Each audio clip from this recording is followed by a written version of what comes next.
My name is Rip Esselstyn. I'm a former professional triathlete and a former firefighter for the Austin Fire Department. And for the last 23 years, I have eaten a plant-based diet to fuel me as an athlete, as a firefighter, and as a man. And I cannot tell you over the years how many people have told me that is just way, way, way too insane. That's way too radical. I could never do that. And what I want to talk to you today is about why it's really the standard American diet that is so radical, and why eating a plant-based diet has the potential to be absolutely revolutionary, and why it can revolutionize your health and this whole country's health. If you are eating the standard American diet, you will more than likely die the standard American death and acquire the standard American diseases, okay? Let's talk for a second about why the standard American diet is such an abomination. 63% of America's calories are coming from refined and processed foods that are nothing but empty calories that do nothing to enhance your health and only hurt your health.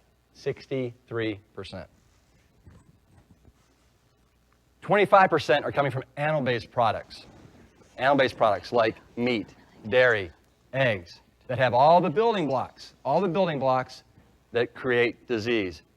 We have animal fat, we have animal cholesterol, and we have animal protein.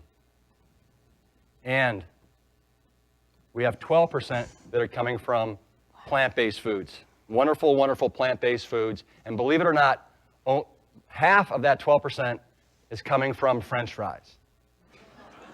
So really, only 6% of America's calories are coming from fruits, vegetables, whole grains, beans, nuts, and seeds. And so we really are a country that is incredibly plant weak. And it is my mission, it is my goal, it is my crusade to get America to become more plant strong.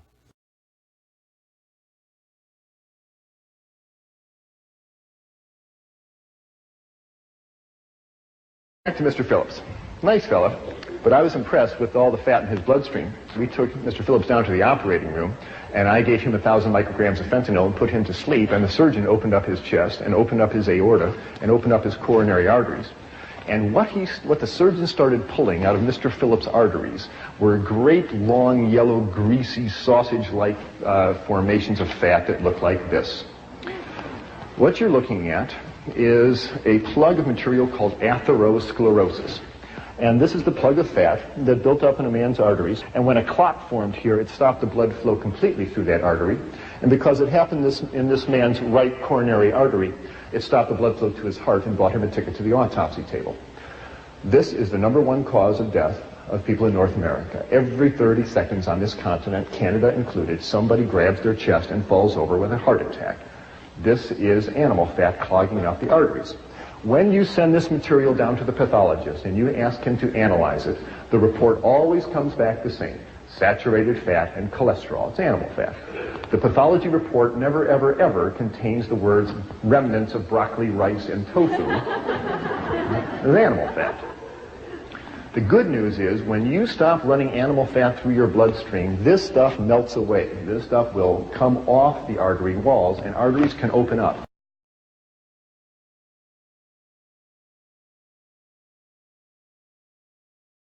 In diabetes, there's too much sugar in the blood. And up until now, people with diabetes have said, well, too much sugar in my blood, don't eat sugar.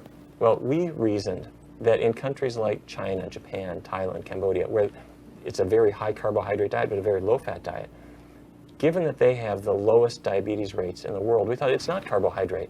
The problem has to do with fat. Those fats get into the cells that causes that insulin resistance, so the diet should be getting the fat out of the cells so insulin can work again. Type 2 diabetes used to be called adult onset.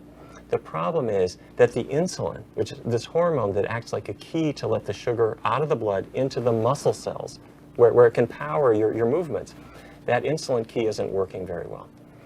Starting in 2003, the US government funded my team to test a totally vegan diet. I'm talking about no animal products at all, but it wasn't a low-carb diet at all. People could eat rice and pasta all they wanted.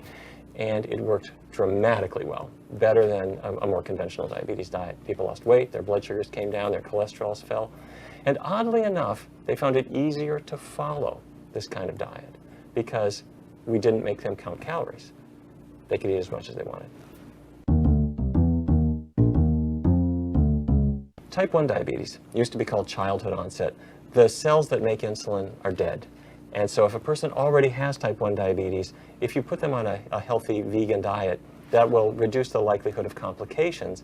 There are researchers who now believe that one of the big triggers for type 1 diabetes is dairy products. It turns out that proteins in cow's milk, the body recognizes them as foreign proteins. The body makes antibodies to destroy them. Those same antibodies then destroy the insulin-producing cells in the pancreas. And there's a major study right now that's nailing down whether, if kids are breastfed and they are not given a cow's milk protein at all during infancy, that we might be able to reduce the risk of type 1 diabetes. The evidence so far says that's exactly right.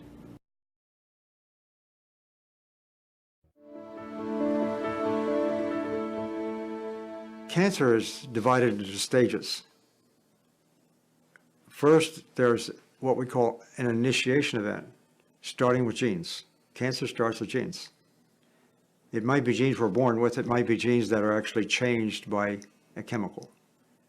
So those genes become capable of producing cancer cells as they divide into the future. I call that like a seed, that we're planting seeds. That's the first stage of cancer. It can happen very quickly upon consumption of some chemicals or whatever. Then the long stage goes from that point to the point where we actually see we have cancer. That may take years. And that's growing these seeds. It's promoting their growth. In fact, that stage is called promotion.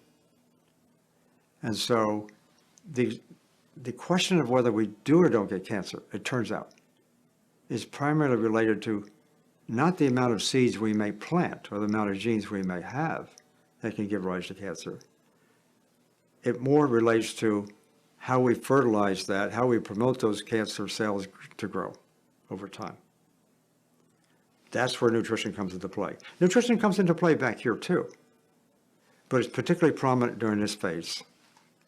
And animal protein, as we started doing the research, we could experimentally, we could turn on the growth of these cells. They go much more rapidly when they were fed animal protein. Unfortunately, you and I are the same age. That was Diet for a Planet days, and that was what we used to think. As a matter of fact, when I first became a vegetarian and a vegan, you were eating this bean with that bean. Now, here's the reality. All life on this earth comes from where? Sun. Every drop of protein is in a leaf. The foods that have the most protein in it are the foods with the most sunlight in it. Again, I'll repeat. This is the most protein-rich diet on the planet Earth. You're looking at somebody that hasn't touched anything but plant-based protein for 40 years. Do I look like I'm dead? I have 4 children that never ever in their life touched meat or dairy food. Never in their life touched. 3 are men and women. I'm a grandfather. Okay. They flourish. They never missed a day of school. We've put over 250,000 people on this diet. They get better from catastrophic disease. Propaganda love is pervasive. To feed a person on an all-plant-based vegan diet for a year requires just 1/6 of an acre of land. To feed that same person on a vegetarian diet that includes eggs and dairy requires 3 times as much land. To feed an average U.S. citizen's high-consumption diet of meat, dairy, and eggs requires 18 times as much land. This is because you can produce 37,000 pounds of vegetables on 1.5 acres, but only 375 pounds of meat on that same plot of land. I also learned the comparison doesn't end with land use. A vegan diet produces half as much CO2 as an American omnivore, uses 1/11th the amount of fossil fuels, 1/13th the amount of water, and 1/18th of the amount of land.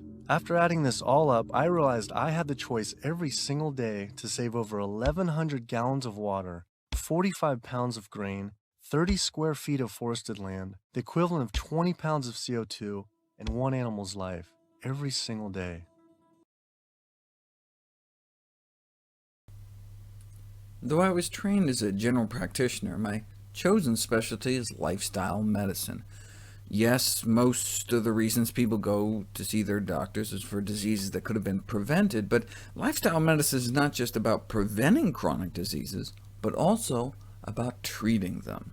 And not just treating the disease, it's treating the causes of disease. If people just did 4 simple things: not smoking, exercising half-hour a day, eating a diet that emphasizes whole plant foods, and not becoming obese, that may prevent most cases of diabetes and heart attacks, half of strokes, and a third of cancers.